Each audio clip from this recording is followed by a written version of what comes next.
We are system builders. We are movement builders. We are environmental philanthropy experts and advisors. So for us to create a fund like this is like spot on for what we exist to do.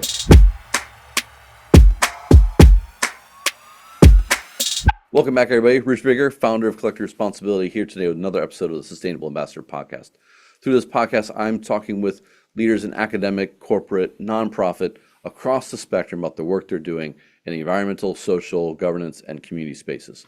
And through this journey, I really hope that it just results in the development and deployment of solutions that address real problems. No more talking about the things that we're going to offset and put off to later and the business shifts that should come, but really, what are we doing today? How are we doing it? And how do we measure it? And in this episode, I'm extremely excited to be joined by Kate Williams, who is the CEO of 1% for the Planet, working with thousands of businesses and individuals who've donated hundreds of millions of dollars to their environmental partners on an incredible platform. But the conversation that we're going to have today really is about a new idea, a new platform that they are building around building a fund, around becoming more active as investors with the money that donors and investors are giving to them, and hopefully having a different impact or a different tool set towards that impact that they have to their big vision. And for me, nonprofits getting into the space of being investors is a very interesting way to extend the work that we've been doing. So with that, Kate, thank you very much for joining us again. It's great to have you here with us for the second time to give us an update on the new work that you've been doing, but also like the impact and the idea and the work that's been behind this brand new product, which is already taking off quite well. Thank you. I'm so excited to be back and to have this conversation. So maybe as a starting point, we got to go back, maybe introduce yourself, the work that you're doing over at 1%, but also what is 1% and what's been the traditional mission of 1%. Yeah, so I am Kate Williams, CEO of 1% for the Planet. I've been at the organization for 10 years now, and we were founded in 2002 as essentially a movement builder for a concept that Yvon Chouinard, the founder of Patagonia, and his friend Craig Matthews, who had a company called Blue Ribbon Flies, they were both using business revenues to give back to causes that they cared about and that were aligned with the, things that their brands were working on. And they realized, couple companies here and there doing this is not enough. It has to be a movement at scale. And so 1% for the Planet was created to build this movement of companies, all of whom annually donate 1% of their revenues to environmental partners. And we now have more than 5,000 of these business members. And we are at the point now where our lifetime giving, which is how we measure our impact, is at more than 600 million US dollars.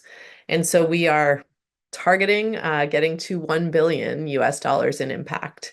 And as we've thought about that, and really even before we set that 1 billion target, we really we're thinking about how do we accelerate the impact that we're able to create. And one way, obviously, is by growing our existing membership. But we also started thinking about, what else can we create, which leads us to, what we're talking about today, which is our Planet Impact Fund. The Planet Impact Fund is the extension. What was the traditional 1% revenues? How did that come through your organization? And on a yearly basis, how many nonprofits, how many businesses would participate, and maybe just some measure of impact from there?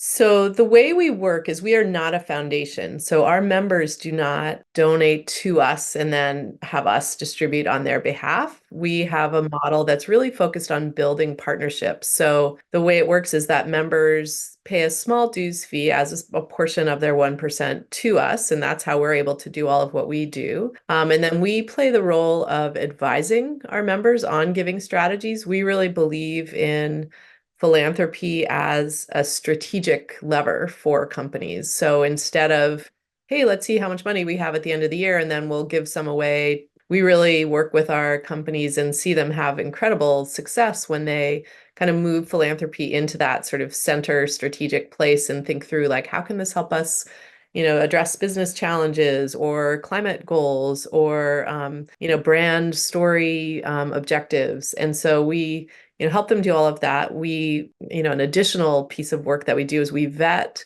all of the nonprofits, we have a framework, which is a really important part of what we offer. So we've created a framework of 4 impact areas: just economies, resilient communities, rights to nature, and conservation and restoration. And so we have eligibility guidelines, and we have a process for vetting nonprofits to kind of fit them into this impact framework. And then we're able to help companies identify who are the nonprofits that are going to be the best fit for them based on those strategic objectives. And then the companies give directly and we certify. And so through that process, it's annually, it's grown year over year, but we have, as I mentioned, right now, we have over 5,000 members. And last year we certified, I think it was just under 100 million US dollars in giving through that process that I just described. And so it's really accelerating. And so now we're at the point where our lifetime giving, like the total tally of that certified impact over our, now 22 years of being around, is more than 600 million. And so it's that annual certification that currently is the sort of main driver adding up to our impact total. 5,000 member companies. How many nonprofits have you vetted over this time? Yeah, we have about 5,000, 5,500 nonprofits. About 2/3 of those receive funding on it, each year. And so there's, it's a pretty dynamic network. But any nonprofit that's receiving funding through our network has to go through our eligibility process. Now, the Planet Impact Fund. This comes in over the last year. You've moved $600 million. You're aiming for $1 billion in philanthropic donations, but now you're coming into a very different modality of impact, or a modality of influence. And I'm curious, first off, can you introduce the Planet Impact Fund itself, and how did this idea come about? So the Planet Impact Fund came about because we were really thinking about, impact. Like that's what we exist, is we are here to drive impact. So we've been really thinking and sort of chewing on it for a couple of years through a strategic planning process. What can we do in addition to our membership? Like, if you think about it from like a kind of business framing, we've had 20 years of one product, which is a membership. And it's great. Like we've grown it, we've added new features and all that. And it's a wonderful product. But we realized like we really want to challenge ourselves to think about like, is there an additional product, or are there additional products that we could add to increase the opportunities for impact? So lots of thinking about that. And where we landed is with the Planet Impact Fund. And really what we were trying to solve for is our membership model, which all of, what I've just described has grown quite a bit, but it's fundamentally incremental. So 1% by 1%. And the 1% might be bigger or smaller, but it's always just 1%. And that's awesome. And that's we believe in that. That's, part of our theory of change is the, power of simple actions adding up. And we wanted to think about like, okay, so are there some exponential impact drivers that we could bring in that wouldn't dilute or compete with our membership model, but that could, kind of tap into expertise that we have and sit side by side. So through lots of, research and work and conversations, we landed with what we now call the Planet Impact Fund. And the way it works, it's still a philanthropic tool. So the people make donations to the Planet Impact Fund to drive dual impact. So those donations are invested for impact. And then annually, there's also a granting program. And so we grant approximately 10% of the assets under management to a portfolio of nonprofits. And so the power of the Planet Impact Fund is that it levers philanthropy to drive both investment and granting impact. And so that's how it's set up. Another piece we were trying to solve for is we really wanted to make sure that it was clear that donors of all sizes, and it doesn't have to be 1%. This is an opportunity for donors who are maybe individuals, so they're not able to be 1% for the Planet members, or corporate that are not able to do a 1% commitment, really sort of anyone. It's also, another thing I would add is it can be seen as a really simple solution. So we have done the hard work of partnering with an organization called CapShift as our investment advisor. And so, donors of all sizes are able to access this really awesome, underlying investment. So they know that those dollars that they're donating are in the long term, working to drive impact in that investment space. And then we have our expertise around environmental giving to create the portfolio of nonprofits. And so, someone can make one donation and drive really powerful impact through by tapping into the expertise of the partners involved. What's the problem that's being solved that's unique, I guess, or different than the traditional platform that you have, the traditional product? And then how is the impact, or what's your idea for how the impact would be different to maybe even the same organization? The problem this solves for us, and I think it's more like important to ultimately answer like the problem this solves for the planet. So I will answer both. But the problem this solves for us is that it does create a engagement opportunity, a participation opportunity for individuals or companies who are not able or at this time focused on doing a 1% commitment. It's about that's not what they're trying to do. And so it creates an opportunity for donors of any size to participate in driving impact as part of the 1% for the planet community, but not as 1% for the planet members. I think the impact opportunity and problem that it solves is it creates a new way. There's not another fund exactly like this for philanthropy to be directed to kind of best in class climate positive investing. This is like, next level ESG. We have a really sort of high bar, and we have a combination of both public and private investments. As we've grown, we've been able to move into some private investments.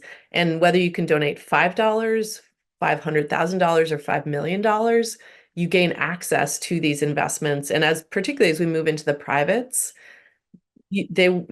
donors at that smaller scale wouldn't be able to access that. So it's a really great opportunity for donors of any size to know that their dollars are going to really amazing, thoughtful, high bar, climate positive, and values aligned investing. I think the dual impact is something that didn't exist. The kind of innovation of levering philanthropy to drive this long-term impact through investment, and this, immediate urgent impact through nonprofit giving each year. It's a pretty exceptional package. What's the expectation of return by the investor or by the donor into this fund now? Are you telling them we're going to circulate the capital, that it is a true grant, it should come back, or if it's an investment, there's equity that we're participating in? Like, is that a different modality as well?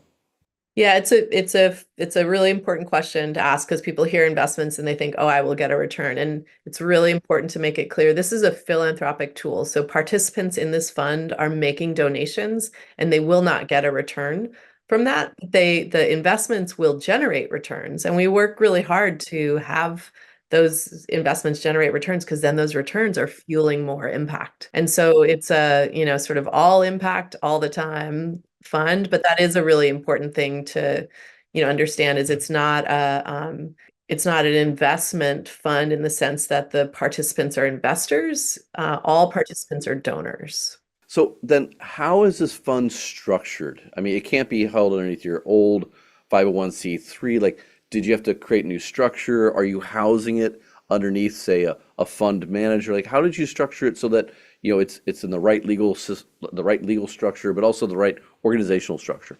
This is a sort of three-partner entity. 1% for the Planet was the originator of the idea, and we're the sort of primary kind of marketer, and we describe the impact and all of that, and we advise on both the investments and the granting. We have a partner, CapShift, who does the investment advising and investment. They direct the investments. Our finance committee has developed the screen, and all investments sort of run through our finance committee. And then the National Philanthropic Trust is the fiduciary, so they hold the underlying funds. So, in terms of like 1% for the Planet's P&L, we don't have a separate fund, and on our balance sheet we don't have a separate bank account. We get fees as one of the three participants or three partners in this fund. So it's worked out really well for us. We've all had some learnings along the way, but it's enabled us to stay really clear on what we know and what we're good at is environmental philanthropy and impact. We're also a very strong, we market and build a brand effectively. So associating the 1% for the Planet Impact Fund with our larger brand is a real opportunity for us. Again, because we've created as a way to invite new donors into the 1% for the Planet broader community of members and donors. And that was gonna be my next question actually is who are the early investors? What percentage were traditional one percenters and what tradition, I guess, who's new in this and what's drawing them in? Is it just because they don't have to make a commitment? It's it's easier to give. Like, what's bringing the new people in, and what's valued for them? I would say that some of the answer to that question we are in right now still figuring out. So kind of soft launched in 2022, in Earth Month of 2022, and we've now grown it to just about $1 million in assets under management, which is small. We're glad that we've made it there. Quite a few of our early adopters, as it were, early donors, have been members who were like, "Hey, this is great," and that's really helped us to build the sort of operational understanding of how to work it. Now, where we are is one of our priorities this year is kind of a relaunch of the fund. And so that means really getting clear on the answer to your question of like, who is our target and how are we going to reach them? And, really our target is donors who are interested in using their philanthropic dollars innovatively and highly effectively to drive impact for planet and people. And, what we believe we have going for us is the fund itself is an innovation and is a way that philanthropic dollars are, able to be used for this dual impact. It's in the context of our four impact areas, which is I think a really important piece of it, because that is 1% for the planet's effort to essentially redefine environmentalism, to say, you know what, just a sort of traditional resource-based focus is too narrow for us in this day and age as we think about how to drive positive change for planet and people. And so our reframing of our impact areas, which I'll say again, are just economies, resilient communities, rights to nature, and conservation and restoration. It's really important to us that we're sort of pushing out those boundaries to make space for really solid understanding of environmental impact as, really needing to include communities and, of course, still include like straight up protection of habitat and acreage, but also, more kind of innovative investments or donations into nonprofits that are working sort of in communities that are most affected by climate change and have like insights into, how we can address that. And so all of that, that's a really important piece of it. So the fund is intended to sort of reach those donors who, across the innovation, the community, the impact framing are really excited to say, hey, we have dollars. We want to get the most out of them for this, positive future. And this is a really good tool for that. And I'm curious, like, do you think the fact that this is a philanthropic venture, instead of offering a return back, do you think that that slows down the uptake? Because there's a lot of funds out there that on the execution end are similar to you. They pool the money, they invest it, they bring it back, but then they actually kick back money to the original donors or investors where you're not. And I'm wondering, do you think that that's a friction point that you're looking at? I mean, how do you think that that fits in there? Because then it's true to your values, so you don't compromise. But do you think that that is an issue that might slow things down, or that's okay? We're here to start a different movement. I think sort of yes to both because, yeah, there are investors who would be interested and would love to get that return. That's fine. And that's just not what we are. That's not our focus or expertise. And it's not just that like we don't know about it, so we're not doing it. It's that we have a core belief in the importance of philanthropy.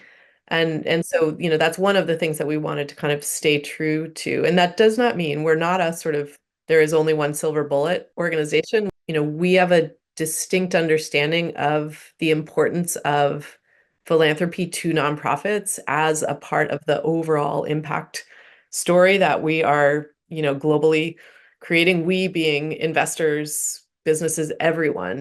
The reason we have this kind of particular interest in nonprofits is that nonprofits by definition are operating where there's not a market, or where there's not yet a market, or where there's a need to sort of go beyond the existing market to focus on impact. And so what we're trying to do, what we're trying to offer to the broad space of impact is a focus on, tapping into that space where impact is being driven, where there's not a market. So our membership model focuses on that, and now the Planet Impact Fund does as well. So, when someone says, "Oh, okay, shoot, I thought I would get a return," it's like, peace, that's great. We actually, we want everyone to, focus their investments also on impact, and there's a lot of great partners to do that. In terms of why more members or existing, participants in 1% for the Planet haven't just sort of glommed onto it. One is that that wasn't our intent. The goal was not to create something that would attract all member dollars, because really that would just be a transfer. That would not be creating new impact. That would just be taking existing members, and instead of having them give to amazing nonprofits in our network, having them give to our Planet Impact Fund. So that's not net more impact. For members for whom the Planet Impact Fund is a great opportunity, we support that and we love that. But that wasn't our goal. But it gave us some really good practice. And again, it, enabled us to build a broader base of constituency around the fund. And now that we're leaning into a more concerted effort to reach those donors who are new and bringing new net impact through their donations, that's the opportunity. So clarifying not just the language, but also maybe the process itself. I give 10,000 to this fund. Um, how does it move through the system from investments and grants? Like, does it all go into the investments account, and then some of the investment account comes back through the grants, or can I say I want it all to go to grants? Like, how does it move and flow? Because I can see, like, if you make returns on this investment fund, you then grant that part. Like, that's fine, but some years you may not have investment returns. So do you still grant? And I'm curious, like, can you just talk through a little bit about that process itself? Exactly. Yeah, so you donate $10,000 into the fund. It's drops into the investment pool immediately. Like, that's where it goes. And then once a year, and because of when we launched the fund and just, the kind of settling out process, we do the donations in May. So May of 2023 and then May of 2024, we did grants to our portfolio of nonprofits. And it's based on like that point in time. We're not committed to, but we've done approximately 10% of the assets under management at that time. And so, that's what we are focused on. If we were to have a year where, which we don't foresee this happening, where we brought in no new donations and the market performed terribly, we could donate less. But, our hypothesis and practice is that we will be investing for impact and positive returns. And so far we have been doing that. Increasingly there's no trade-off. Like, we're not like making concessionary investments, because we believe that the sort of future economy is going to be built by, positive impact companies. So that's what we're, selecting for. What are the areas that you're focused on? Is it renewables? Is it food? Is it water? I mean, you could put on NVIDIA had made 4 times your money this year, but I'm guessing that's kind of out. So what are the areas that you're focused on as being like climate positive, you know, healthy, good environmental companies? hmm we're still honing in on that. And one of the things that we really want to do, and this was kind of part of this relaunch, is align both the investments and the grants around our impact framework of those 4 impact areas. Right out of the gates in our investments, we've really been a little bit narrower on a like climate positive screen. And so on the public equity side, that means like no fossil fuel exposure at all. And then the two private investments that we've and just stepped into are sustainable forestry and renewables. I think we will continue to learn, but really, again, we want to kind of have both the granting and the investment be values aligned through that impact framework that we've created. Because that's really important to us because this is all part of 1% for the planet. And we do have a point of view on impact around these four impact areas. We're delivering it through our membership model. And now we're delivering it through our Planet Impact Fund. They're two very different delivery mechanisms or products, but the connective tissue is how we think about impact and that framing. Drawing that out a little bit more, what do you think is the opportunity then for nonprofits to become investors? And if you're successful, how does this have like the opportunity to shift at a system level? Like, are you shifting these connective tissues? Are you shifting business into a better place? Like, how are you hoping to influence and inspire through this process if you're successful? I think there's a few ways. One is that we're creating a way for people, members and donors to this fund, to understand philanthropy differently and more powerfully because this is a legitimate IRS approved philanthropic usage of funds to fuel an investment fund and to drive granting. So we do think that elevation of what's possible with philanthropy is really important because I think what that helps to do is the more people can be thinking about and practicing, whether they're businesses or private individuals, what are my levers for change? And we all have, some different levers, but the more we understand the potential of different levers, the more we can, make use of them. So if people are able to shift from philanthropy, isn't that like buying Girl Scout cookies or doing small donations? Yes, it is that. And it can also be a powerful fuel for, long-term investment funds. So I think, there's some, a desire to kind of expand the understanding and also the sort of impact potential of philanthropy as a tool.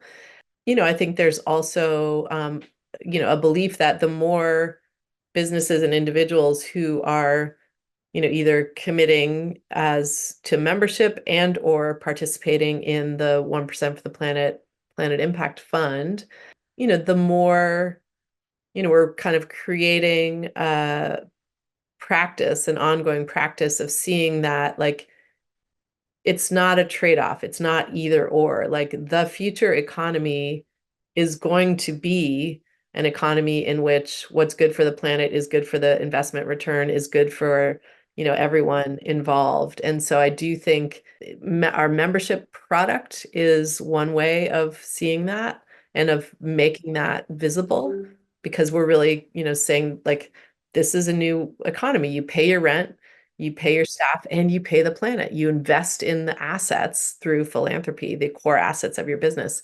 The Planet Impact Fund is another way to do that. You have dollars that you can allocate to, we're all making choices all the time with our dollars, and this is a way to make a choice toward, sort of funding that future economy.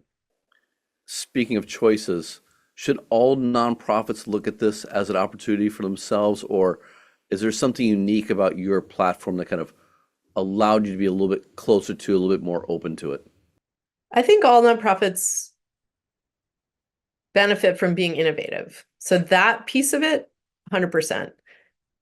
The specific thing that we've created, the Planet Impact Fund, I don't think that would be the right fit for all nonprofits. For us, it's like it's directly aligned with our purpose. So our purpose, like our why, is to inspire action and commitment so that our planet and future generations thrive. And we do that by accelerating and strategic environmental philanthropy.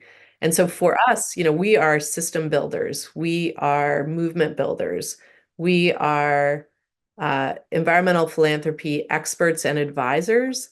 So for us to create a fund like this is like spot on for what we exist to do. What we're trying to do is to create more collective impact. And so the Planet Impact Fund tallies directly into that sort of total impact that we're tracking. As a nonprofit leader, as someone who's been in the space for a long time, how have you grown through this? Something like this required a bit of a mindset shift in how you even approach the problems that you're trying to solve or the tool sets that are even available. Like, how have you grown through this? And are there other windows that you now see open that you can jump through? That's such a great question. I mean, my colleague Rebecca and I, who are kind of the main people working on this when we were getting it off the ground, we joked about like we effectively went back to like donor advised fund graduate school. So, we definitely had to learn a lot. I think it's also been a really great exercise in staying clear about like what's a fit and what would be kind of pulling us off base. So getting really clear on what we're trying to accomplish. And I hope that like the way I've talked about it indicates that we did get really clear, and that's why this is working and valuable. I think in terms of like what it opens up is the learning process of creating a new thing, and all of the conversations and essentially the quote professors who helped us to go back to school, the partners and board members and donors who really kind of asked the great questions or provided great information. Now I do feel like we have those new resources. We have a much stronger connection to the broader kind of impact finance space. So I do think that's a door we're kind of already walking through, is, really being able to have a seat at the table, that's a little bit outside of our traditional environmental philanthropy space, but we, now have a stake in that broader sort of climate finance, impact investing space. And so that's super fun and interesting. Who knows where that will lead? So, what is your vision for impact, say, in the next 5 years? You're gonna have a relaunch. Where do you want to be in 5 years? What's the impact you want to have? And what do you think you have to do today and over the next, say, year, 2 years to execute on that vision? Well, our impact goal is super clear. We want to do two things. We want to get to 1 billion US dollars in lifetime impact, and we want to build an organization and practice and movement that can get to the next billion and the next billion at an accelerated rate. I think what we need to do today and tomorrow is, in terms of the Planet Impact Fund, really build all of the steps that get us from a well-conceived proof of concept fund that exists now. It works. It's strong. We know how to do it. We need to like take those next steps, and we're working on that to reach those donors who are going to say, yes, this is what we want, and we're in. And we are in that work right now, but that's the work we need to continue to really lean into. But let's say you get to like 10 million, 100 million in this fund. Do you see that it'll remain a kind of a general fund, or do you see, you have your four specific areas? Will you generate smaller, very focused funds? Because that's usually what most funds end up doing, right? I mean, how do you see yourself growing out of pilot into a mature adult fund? Our impact areas give us a lot of space to get more specific. So each of those four areas that I mentioned has four sub areas that are specific. So we can kind of, there's a lot of room still to, really get more targeted. And, I think that's gonna be part of the like next phase of graduate school, is really like learning how to do that again with a really clear focus on like positive transformational impact, and how do we use this unique dual impact tool to get us there, and in the context of our existing impact areas. So I think we have all the pieces and the amazing global community, and as we get more funds, which we know we will, because it's a really exceptional opportunity, then we'll really be able to kind of lean into putting all of those pieces together in some powerful ways.